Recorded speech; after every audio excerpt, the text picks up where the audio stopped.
Film dibuka dengan seorang gadis remaja bernama Tina Gray yang tampak kebingungan. Dia berada di sebuah lorong namun dia tidak tahu di mana dia berada, dan dari kejauhan dia mendengar kalau seseorang memanggil-manggil namanya.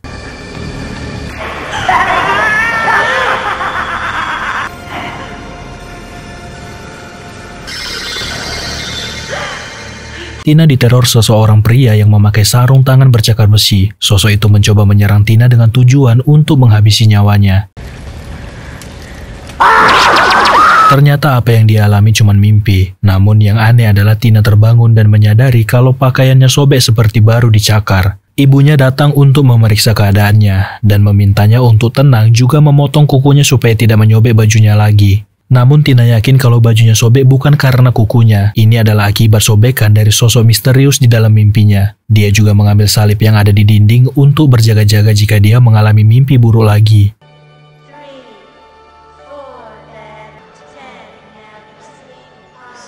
Keesokan harinya, Tina menceritakan apa yang dia alami tadi malam ke beberapa temannya. Dia mengalami mimpi buruk dan setelah mimpi itu dia tidak bisa tidur sama sekali. Ternyata salah satu teman wanitanya juga mengalami mimpi buruk. Tapi dia tidak menceritakan apa mimpinya karena dia menganggap kalau mimpi itu cuma bunga tidur dan setiap orang pasti pernah mengalami mimpi buruk.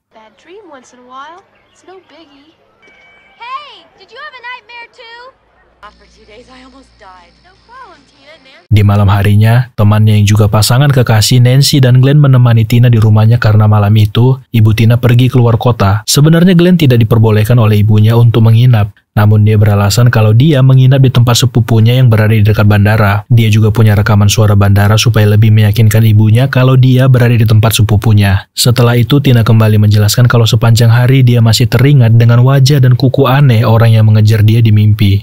Di saat Tina mengungkit masalah kuku aneh pria di mimpinya, dia jadi teringat dengan mimpinya semalam. Nancy bermimpi seseorang pria yang memakai sweater merah dan hijau yang kotor. Pria itu juga menggoreskan kukunya sepanjang kain. Tina juga mengatakan kalau kukunya tajam seperti pisau. Kuku berbentuk pisau yang dia buat sendiri. Ternyata mimpi Nancy dan Tina sama, mereka memimpikan sosok yang sama. Di saat mereka berbicara, Glenn mendengar suara yang berasal dari luar. Apalagi mereka baru menceritakan tentang mimpi buruk yang menambah kesan seram pada malam itu.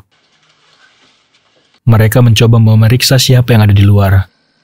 Karena Glenn laki-laki sendiri, dialah yang dipaksa untuk memeriksa dari mana sumber suara itu berasal.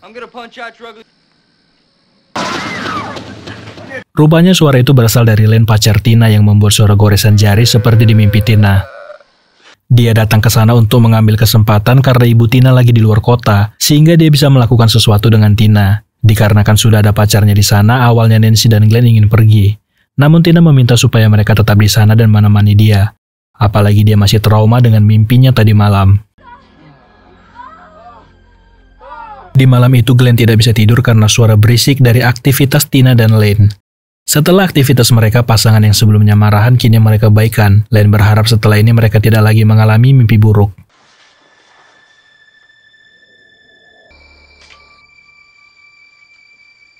Tina kembali mendapatkan gangguan. Dari luar terdengar suara yang memanggil-manggil namanya. Bahkan kaca kamarnya pecah dilempar batu dari luar.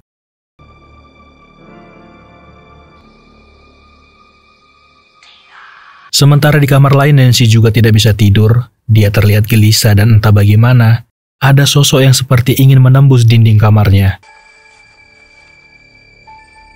Tina yang kesal dengan teror itu pun keluar dari rumah untuk melihat siapa sebenarnya mengganggu dia di malam itu. Dia mulai memeriksa di area gudang rumah. Muncullah sosok pria bertopi dari kegelapan, tapi fisik pria itu sangat aneh. Tangannya bisa memanjang dan jari pria itu seperti pisau. Wajah pria itu juga sangat mengerikan. Sosok itu mengejar Tina dan mulai meneror dia. Tina yang awalnya berani kini ketakutan ketika melihat sosok itu. Dia hanya bisa berlari dan berteriak.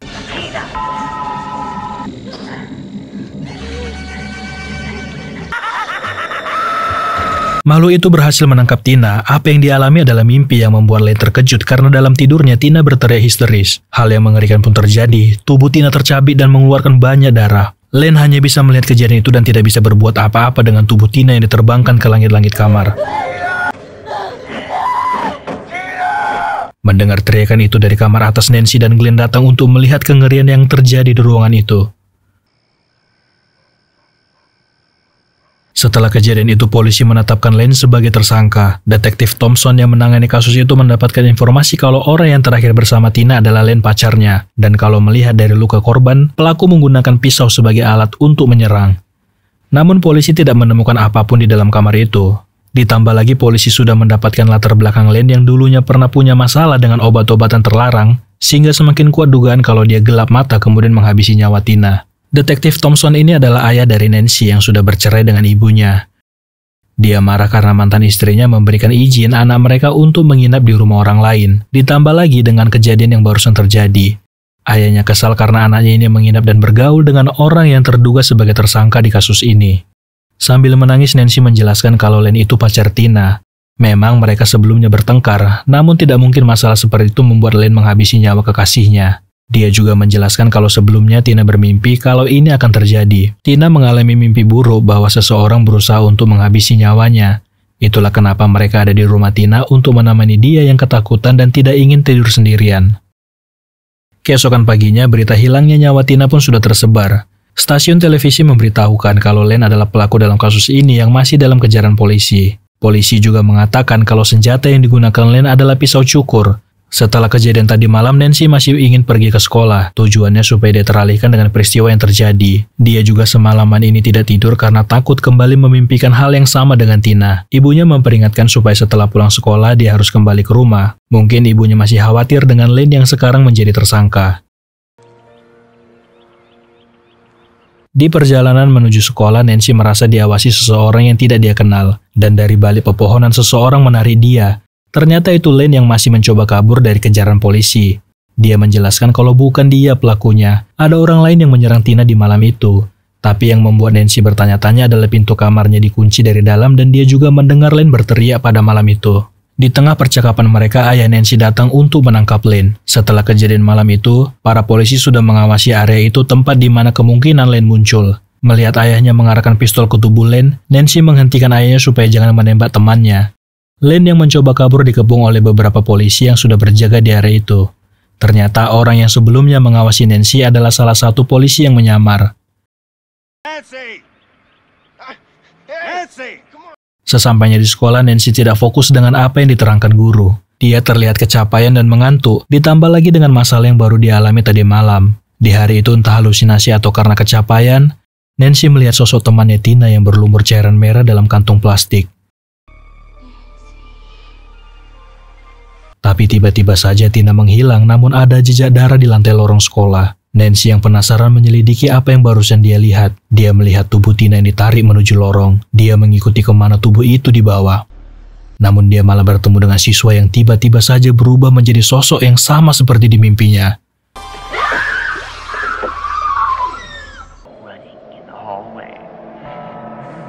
Sampailah dia di sebuah ruangan yang sebelumnya sama seperti di mimpinya. Di sanalah dia bertemu dengan sosok asli Freddy, monster yang selama ini meneror mereka di mimpi.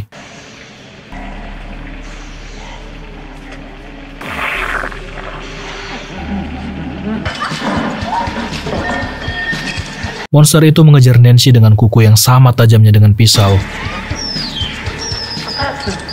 Nancy tahu kalau ini semua cuma mimpi. Dia sengaja meletakkan tangannya ke pipa panas supaya terbangun dari kengerian itu. Nancy berteriak dan histeris yang membuat satu kelas terkejut. Guru yang melihat itu mencoba menenangkan dia, namun dia memilih untuk pulang saja.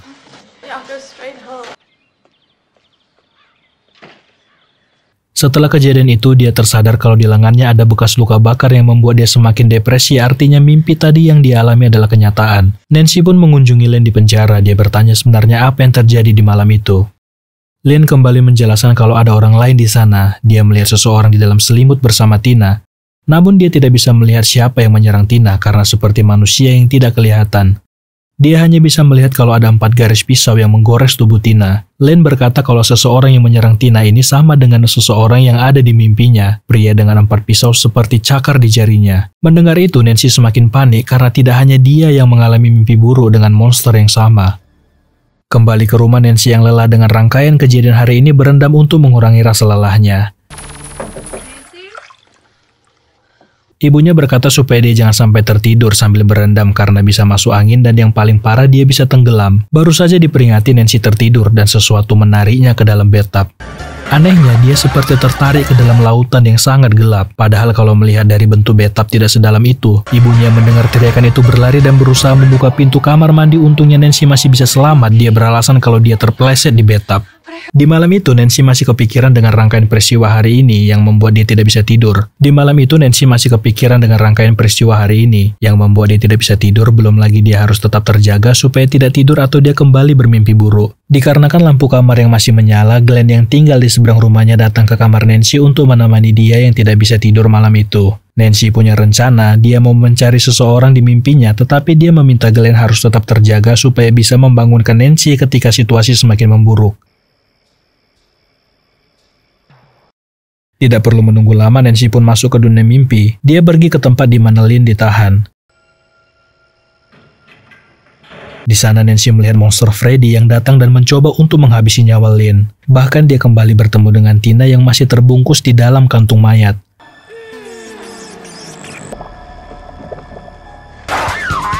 Nancy dikejar dan diteror sampai ke dalam rumahnya. Glenn yang awalnya diminta untuk berjaga-jaga malah tertidur. Bahkan dia tidak mendengar teriakan Nancy yang diserang sosok Freddy. Untungnya Nancy masih bisa bertahan dan terbangun. Nancy marah karena Glenn tidak menjaga dia. Glenn malah ikut tertidur yang menyebabkan Nancy diserang Freddy. Dikarenakan teriakan Nancy, ibunya pun datang untuk melihat apakah dia baik-baik saja. Nancy baru teringat kalau Lynn dalam bahaya. Karena sebelumnya Freddy berencana untuk menghabisi nyawa temannya, dia mengajak Glenn ke kantor polisi untuk melihat apakah Lynn baik-baik saja.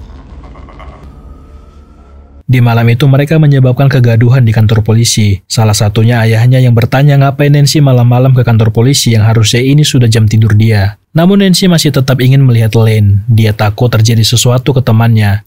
Awalnya salah satu polisi mengatakan kalau Lynn itu baik-baik saja dan mungkin sekarang ini dia sedang tertidur pulas. Namun, apa yang dikhawatirkan Nancy pun terjadi. Lynn temannya sudah tergantung di selnya. Mereka yang melihat itu mencoba menyelamatkan Lynn, namun sayangnya mereka terlambat dan nyawa Lynn sudah tidak ada.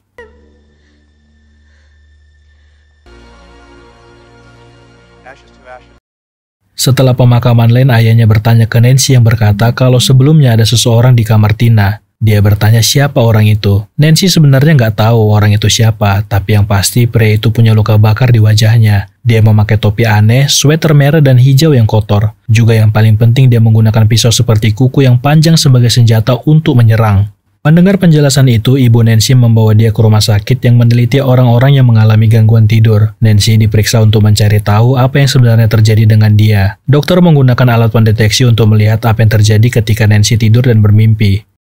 Awalnya dokter menganalisa kalau semua baik-baik saja. Angka di monitor menunjukkan kalau saat ini Nancy sudah bermimpi, tetapi itu bukan mimpi yang buruk. Namun secara tiba-tiba angka di monitor berubah dan ini tidak pernah terjadi sebelumnya. Nancy yang tertidur mulai histeris dan meronta-ronta. Dia terbangun dengan kondisi di mana beberapa rambutnya berubah warna. Dokter mencoba menenangkan Nancy dengan jarum bius, tetapi dia menolak. Disitulah ibunya melihat kalau ada luka cakaran di lengan Nancy.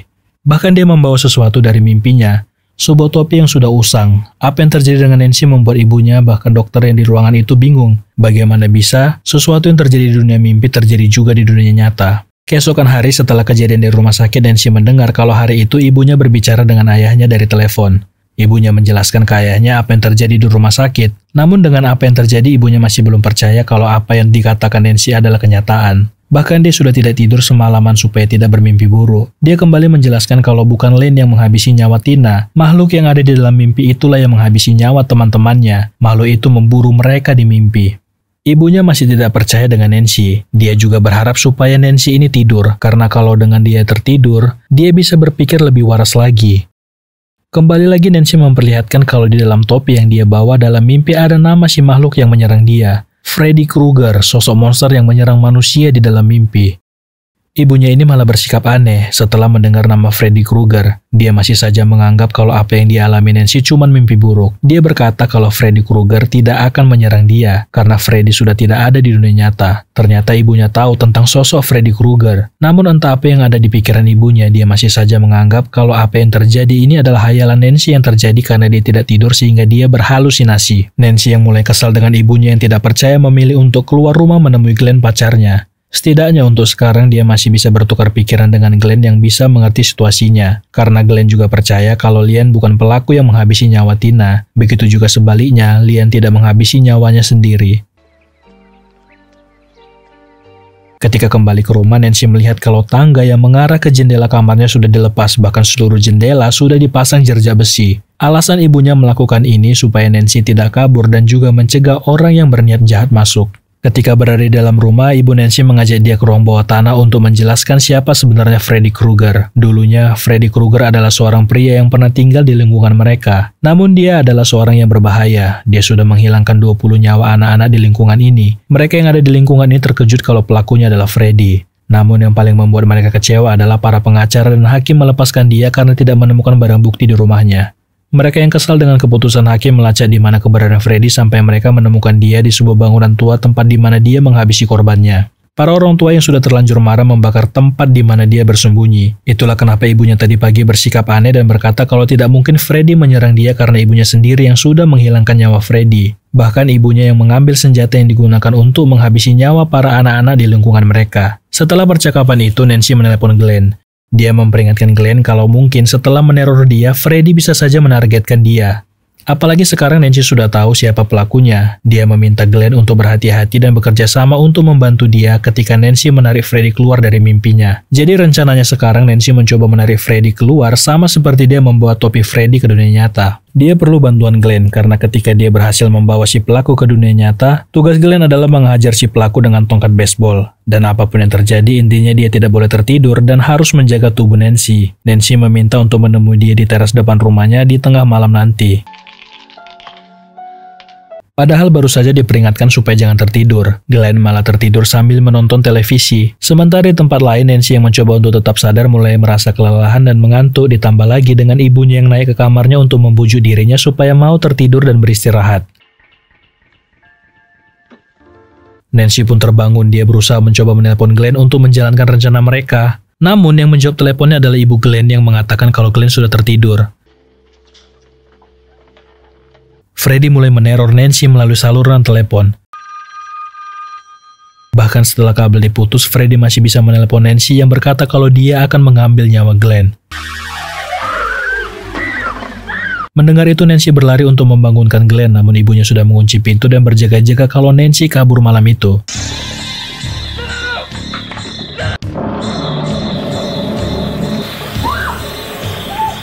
Apa yang ditakutkan polisi pun terjadi. Glenn yang tertidur menjadi korban Freddy malam itu. Polisi dan petugas pun datang untuk melihat kondisi di rumah Glenn, termasuk ayah Nancy yang melihat putrinya di jendela. Nancy menghubungi ayahnya dan berkata kalau dia tahu siapa pelaku yang tega menghabisi nyawa teman-temannya. Dia meminta supaya ayahnya datang ke rumah 20 menit lagi setelah tengah malam. Namun tampaknya ayahnya tidak menganggap apa yang dikatakan Nancy itu serius. Ditambah lagi ayahnya teralihkan dengan kasus yang baru terjadi. Kembali ke Nancy, dia sudah mempersiapkan semua jebakan untuk melawan Freddy. Dia belajar mempersiapkan semua jebakan ini dari buku yang dibacanya. Sebelum menjalankan aksinya, dia melihat kondisi ibunya terlebih dahulu di kamar tidur. Dia mengatakan kalau dia sangat menyayangi ibunya. Tepat sebelum tengah malam, Nancy mulai mencoba menidurkan dirinya. Tidak perlu menunggu lama, dia masuk ke dunia mimpi tepat di mana Freddy berada dan menantang supaya Freddy menunjukkan wujudnya.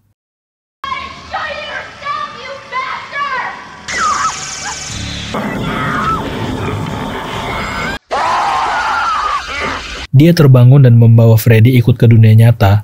Nancy mencoba memanggil ayahnya untuk meminta bantuan, tapi polisi yang berjaga di lokasi itu tidak menghiraukan teriakan Nancy. Nancy mengarahkan Freddy ke tempat dia menyiapkan semua jebakan di rumah itu. Nancy berlari ke ruang bawah tanah, di mana dia menyiramkan minyak ke tubuh Freddy kemudian membakar tubuh Freddy.